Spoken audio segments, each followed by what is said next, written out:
नमस्कार, आप देख रहे हैं हल्ला बोल टीवी। मैं हूं नितेश तिवारी।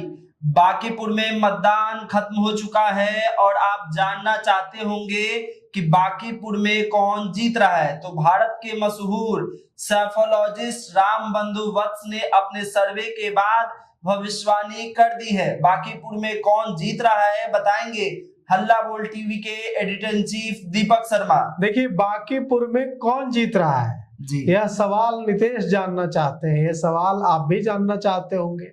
हर कोई जानना चाहता है कि बांकीपुर में प्रशांत किशोर जीतेंगे, भारतीय जनता पार्टी जीतेगी या राजद की कैंडिडेट रेखा गुप्ता जीतेंगी। अब नीरज सिन्हा विधायक बनेंगे, रेखा गुप्ता विधायक बनेंगी या प्रशांत किशोर विधायक बनेंगे बांकीपुर के, इस पर सबकी अलग अलग राय है। आप प्रशांत किशोर के समर्थन वाले लोगों से पूछिएगा तो वे प्रशांत किशोर को जिता रहे हैं जी। आप बीजेपी के समर्थकों से पूछिएगा तो वे बीजेपी के नीरज सिन्हा को जिता रहे हैं। आरजेडी के कैंडिडेट से समर्थकों से पूछिएगा तो वे आरजेडी की जो कैंडिडेट है रेखा गुप्ता, उन्हें जिता रहे हैं। और खूब लड़ाई भी चाय की दुकानों पर शुरू हो गई है। लेकिन इन सब के बीच हल्ला बोल टीवी ने बात की भारत के मशहूर सेफोलॉजिस्ट रामबंधु वत्स से। और भारत के मशहूर सेफोलॉजिस्ट रामबंधु वत्स ने हल्ला बोल टीवी से खास बातचीत में जो कहा, हम वह भी आपको सुनाते हैं। सबसे पहले हम उनकी बातों का लबो-लुआब आपको बता दें। बांकीपुर उपचुनाव के लिए वोटिंग की प्रक्रिया समाप्त हो गई है और अभी तक जो आंकड़े आए हैं उसके मुताबिक 34.16% मतदान हुआ है। यह आंकड़ा जो है 34.16 का, यह और ऊपर जाएगा क्योंकि अभी इसमें थोड़ी बढ़ोतरी इसलिए होगी क्योंकि अभी यह एक टेंटेटिव डेटा है। लेकिन अगर थोड़ा ऊपर भी जाएगा तो कितना जाएगा? 35 जी। तो 35% ही मान लेते हैं। 35% मतदान हुआ है। पिछली बार 41% मतदान हुआ था। कम हुआ है मतदान इस बार 6%। तो 6% मतदान कम होना क्या बताता है? देखिए, जब बदलाव की लहर होती है तो मतदान बढ़ता है। लोग जब नाराज होते हैं और बदलाव के मूड में, परिवर्तन के मूड में होते हैं, सरकार के खिलाफ एकदम गुस्सा होता है तो बड़ी संख्या में लोग मतदान करने के लिए उतरते हैं और भीड़ बढ़ती है। ऐसा नहीं दिखना भारतीय जनता पार्टी के लिए अच्छी बात है और प्रशांत किशोर और आरजेडी के लिए बुरा संकेत है। कैसे? क्योंकि जो सत्ताधारी दल है उसको कम वोटिंग खुश करती है। मतलब जो सत्ता में है उसको जब ये पता चलता है कि वोटिंग कम हुई है तो वो खुश होता है। जो विपक्ष में है, जिसको चुनाव जीतना है, वो जो है वोटिंग बढ़ने से खुश होता है क्योंकि जनता बदलाव के लिए अपने घर से निकलती है। जो पावर में है उसी को पावर में बनाए रखने के लिए घर से नहीं निकलती है। तो ये जो 6% कम मतदान है, ये ट्रेंड बताता है कि सिग्नल भारतीय जनता पार्टी के पक्ष में है। तो ये तो हुआ सिग्नल की बात। अब मशहूर सेफोलॉजिस्ट रामबंधु वत्स क्या कहते हैं? तो भारत के मशहूर सेफोलॉजिस्ट रामबंधु वत्स, जिन्होंने भारत के कई राज्यों में, सिर्फ बिहार में नहीं, भारत के कई राज्यों में वोटिंग पैटर्न को समझने और उस पर रिसर्च करने का काम किया है, बहुत ही विद्वान व्यक्ति हैं। उनका कहना है कि यहां भारतीय जनता पार्टी जीत रही है चुनाव। भारतीय जनता पार्टी बांकीपुर से चुनाव जीत रही है, ऐसा रामबंधु वत्स का कहना है। लेकिन प्रशांत किशोर के लिए भी गुड न्यूज दी है उन्होंने। कहा है उन्होंने कि प्रशांत किशोर 2 नंबर पर रहेंगे और आरजेडी 3 नंबर पर रहेगी, तीसरे नंबर की। हाँ, तो कहना है रामबंधु वत्स का कि ये प्रशांत किशोर की बड़ी जीत है कि वे आरजेडी को पीछे छोड़कर 2 नंबर पर आ गए। भारतीय जनता पार्टी जीत रही है तो भारतीय जनता पार्टी की तो जीत है ही, प्रशांत किशोर की भी तो जीत है कि बांकीपुर में न उनका जनाधार, न जातीय समीकरण उनके पक्ष में, कुछ भी नहीं, फिर भी वे अगर 2 नंबर पर आते हैं तो ये उनकी बड़ी जीत है। ये भारतीय जनता पार्टी की का विजय ये बताता है कि नितिन नवीन और भारतीय जनता पार्टी के जिन तमाम नेताओं ने वहां पसीना बहाया है, उनकी मेहनत रंग लाई है। रामबंधु वत्स ने क्या कुछ कहा है, हम आपको सुनाते हैं। इस चुनाव में प्रशांत किशोर ने चुनाव प्रचार से लेकर के मतदान के दिन तक कड़ी टक्कर दी है और पूरे चुनाव को बीजेपी बनाम जन स्वराज में शिफ्ट कर दिया है। और इस पूरे चुनाव की खासियत ये रही कि जो प्रमुख विपक्षी पार्टी है राजद, वो गुमनाम रही। 2 दिन तेजस्वी के साथ चर्चा में आई राजद पूरे चुनाव प्रक्रिया के दौरान गुमनाम रही है।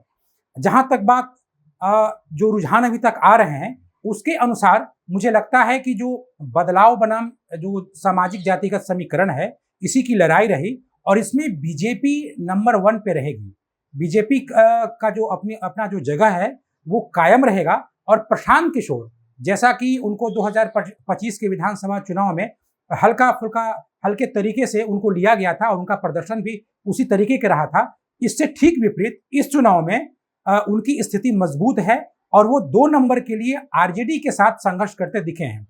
आरजेडी की जो सबसे बड़ी हार यह है कि जहां तक मुझे अभी आंकड़े आ रहे हैं, अभी तो आंकड़े आने शुरू ही हुए हैं, लेकिन जो भी सूचनाएं आ रही हैं उसके अनुसार जो अल्पसंख्यक समाज है वो लगभग 60% 60 से 65% के आसपास वो जन स्वराज की ओर गया है। यानी जो आरजेडी की अपनी जो एमवाई समीकरण की सियासी जमीन है वो खिसकती हुई नजर आ रही है और इसी के बदौलत जो जन स्वराज है वो मजबूत स्थिति में है और कुछ अन्य जातियों से भी थोड़ा ही सही, कमोबेशी सही, लेकिन उनके पास वोट गया है। तो ये जो लड़ाई है वो 2 नंबर के लिए मुझे दिखाई दे रही है, जन स्वराज बनाम आरजेडी। लेकिन इसमें क्या होगा, अंततः क्या होगा, ये देखने वाली बात है। देखिए, बीजेपी तभी हार सकती है जब आप अति पिछड़ा वोट, वैश्य वोट में सेंधमारी करें। मुझे यहाँ पे प्रशांत किशोर का जो रंग है, जो मेहनत है, वो थोड़ा फीका नजर आ रहा है, इसलिए मुझे लग रहा है कि बीजेपी ही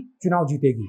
तो देखिए, रामबंधु वत्स जो कह रहे हैं, जो अपना जो उनका एक्सपीरियंस है, जो उनका सर्वे है, बांकीपुर में उनके कई लोगों ने सर्वे भी किया है और उनका सर्वे ये बताता है कि यहाँ भारतीय जनता पार्टी चुनाव जीत रही है, लेकिन दूसरे नंबर पर प्रशांत किशोर रहेंगे और तीसरे नंबर पर रेखा गुप्ता रहेंगी। यह भी बताया है उन्होंने कि कैसे।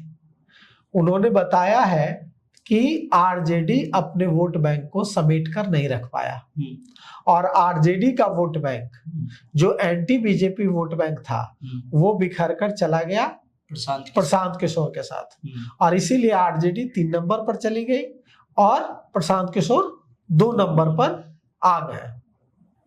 अब यहां पर एक बड़ी बात है।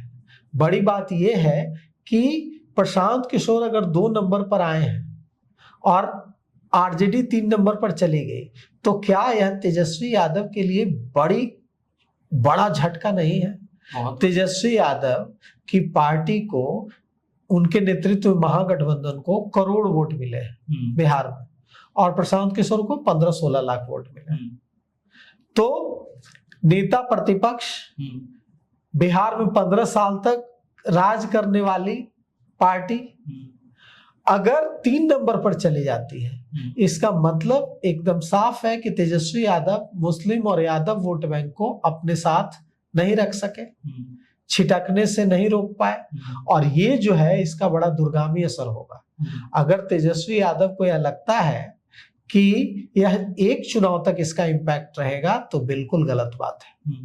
प्रशांत किशोर 2 नंबर पर रहेंगे और तेजस्वी यादव के रोड शो करने के बावजूद, तेजस्वी यादव, अच्छा होता कि अगर तेजस्वी यादव नहीं आए थे तो तेजस्वी यादव नहीं आते यूरोप से, यूरोप में ही रहते, चुनाव बाद आते, तो कम से कम उनकी व्यक्तिगत छवि बची रहती।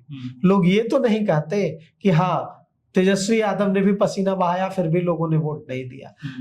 तेजस्वी यादव आए, तेजस्वी यादव ने खूब पसीना बहाया, 20-20 किलोमीटर का रोड शो किया, सरकार को चुनौती दी और इसके बावजूद अगर आरजेडी का ट्रेडिशनल वोट प्रशांत किशोर के साथ चला गया और तेजस्वी यादव 3 नंबर पर खिसक गए, तो यह तेजस्वी यादव की लीडरशिप पर एक बड़ा सवाल उठने जैसा होगा कि तेजस्वी यादव की लीडरशिप फिर कैसे बची।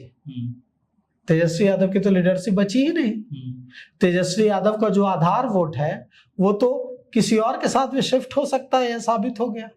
और वो भी तब जब तेजस्वी यादव खुद रोड शो कर रहे हैं, वो भी तब जब तेजस्वी यादव अपने कैंडिडेट को लेकर गली गली घूम रहे हैं, सुबह से लेकर शाम तक 20-20 किलोमीटर उनके साथ तेजस्वी यादव जिंदाबाद, रेखा गुप्ता जिंदाबाद हो रहा है, तब यह हाल है। तो इसका दूरगामी असर होगा। इससे एक बात एकदम साफ हो जाएगी कि यह जो भ्रम था कि कुछ भी हो जाए मुसलमान और यादव MY समीकरण आरजेडी के साथ ही रहेगा, यह भ्रम है। अगर बांकीपुर में प्रशांत किशोर, जैसा कि मशहूर सेफोलॉजिस्ट राम बंधुवत्स कह रहे हैं, अगर 2 नंबर पर प्रशांत किशोर आ जाते हैं तो यह तेजस्वी यादव की राजनीति को गहरा धक्का पहुंचाएगा। क्यों? क्योंकि भविष्य में अब अगर कभी जनता को इस तरह का विकल्प मिला तो जनता ये कहेगी कि बांकीपुर में तो दिया था साथ तेजस्वी को छोड़ करके। तो तेजस्वी के लिए और आरजेडी के लिए, लालू की विरासत के लिए इससे बुरा कुछ नहीं हो सकता है। लालू प्रसाद यादव के अंदर ये मादा था कि जब वे राजनीति करते थे, जब उनका स्वास्थ्य ठीक था, तो वे जिस क्षेत्र में भी चाहते थे वोट को, अपने वोट को शिफ्ट करा देते थे। यादव बहुल क्षेत्र में वे दूसरी जाति के उम्मीदवार को लड़ाकर चुनाव जिता देते थे। उनके कहने पर यादव और मुसलमान वोट देते थे। पता चल रहा है कि वहां यादवों की बड़ी आबादी है, लेकिन वो इतनी भी बड़ी आबादी नहीं है कि वे यादवों के वोट से जीत जाए। तो जिस जाति की आबादी होती थी उस जाति का कैंडिडेट देते थे और यादवों से कहते थे कि वोट करो, मुसलमानों से कहते थे कि वोट करो, उनके कहने से वोट हो जाता था और वो सीट निकल जाती थी। इसलिए लालू प्रसाद यादव का करिश्मा होता था। लेकिन ये करिश्मा अगर तेजस्वी यादव नहीं दिखा पा रहे हैं, अपने वोट बैंक को एकजुट करके नहीं रह पा रहे हैं, तो सिर्फ एक सीट का सवाल नहीं है नीतीश, सवाल पूरी राजनीति का है। तेजस्वी यादव अगर 3 नंबर पर जाते हैं तेजस्वी यादव के रोड शो के बावजूद, तो आरजेडी के लिए खतरे की घंटी है। अच्छा होता अगर तेजस्वी यादव पूरे चुनाव में नहीं आ पाए, यूरोप में रहे, तो चुनाव बाद लौटते। अगर तेजस्वी यादव चुनाव बाद लौटते और आरजेडी 3 नंबर पर चली जाती, तो कम से कम आरजेडी के नेता कार्यकर्ता यह तो सोचते कि अच्छा ऐसा इसलिए हुआ क्योंकि तेजस्वी यादव नहीं थे। काश तेजस्वी यादव होते। अगर तेजस्वी यादव होते तो यह हालत नहीं होती पार्टी की। लेकिन अब तो यह भी नहीं बहाना चलेगा, क्योंकि 2 ही दिन से ही खूब पसीना बहाया है तेजस्वी यादव ने। और इतना पसीना बहाने के बावजूद अगर 3 नंबर पर खिसकते हैं, मतलब हालात बहुत ही खतरनाक हो जाएंगे तेजस्वी यादव की लीडरशिप के लिए। तेजस्वी यादव का नेतृत्व कौन मानेगा फिर?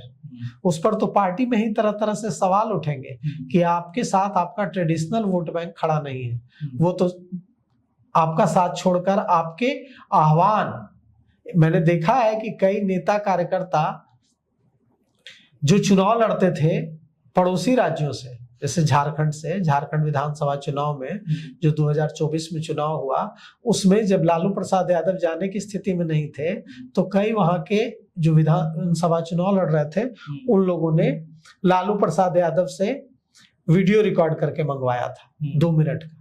उसमें लालू प्रसाद यादव वीडियो में यहाँ से करके बोल रहे थे कि हाँ उनको वोट कीजिए, झारखंड में वो अच्छी हैं, अच्छे कैंडिडेट हैं, या महिला है तो अच्छी कैंडिडेट हैं, और उससे उनको फायदा होता था। वो लालू यादव अगर इस कदर नेतृत्व गड़बड़ा रहा है तेजस्वी के नेतृत्व में कि बांकीपुर में, राजधानी पटना के कंस्टिट्यूएंसी में अपना वोट बैंक नहीं बचा पा रहे हैं, तो यह 2 नंबर पर अगर प्रशांत किशोर आते हैं तो भारतीय जनता पार्टी तो जीत ही गई, भारतीय जनता पार्टी विजेता। प्रशांत किशोर अगर 2 नंबर पर आते हैं तो प्रशांत किशोर भी विजेता। लूजर सिर्फ एक होगा, वो है राष्ट्रीय जनता दल और तेजस्वी यादव।